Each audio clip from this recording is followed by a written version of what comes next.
I'm Jathan Maricelli, and I'm 40 now, and I was in the ministry for 20 years, and at 38 I was burned out and battling depression, and I resigned my church to save myself and my family because I had underlying issues within me that were not okay while I was trying to tell everyone else how to live correctly.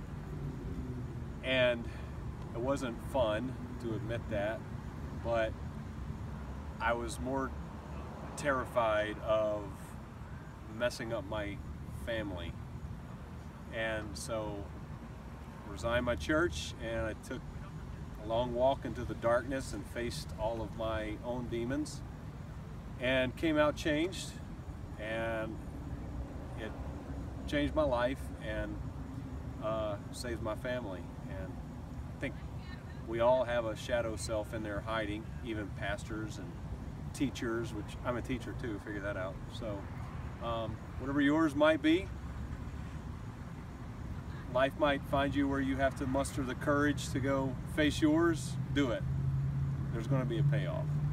I'm a teacher, and I started off my career teaching by giving everybody the answers all the time, and that's a really sucky way to teach somebody something, right? Where I learned to get over this was actually in the 7th grade English classroom, where every time I gave my students the answer, I realized they didn't learn anything. And I had to slow way down and find out what they actually knew, which requires backtracking and patience, which is something that doesn't come naturally to me. So here's how it plays out and what I've had to learn to do. A student asked me, Mr. Maricelli, I don't understand this stupid question, right? It says, what role does Hope play in the story, Follow the Water? Who is Hope? Who is she? I haven't read about this character in the story. So I have to ask the student the question, okay, look at that word hope. Does it start with a capital letter or a lowercase letter? A lowercase letter.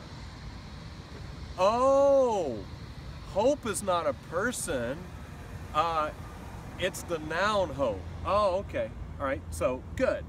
Student learned something. Well, what does hope mean?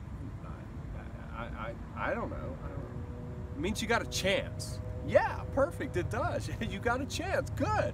So now they're tracking with me. They've learned something. So I say, okay, you know, this girl, Georgie, this character, what did she have hope for? Well, she wanted it.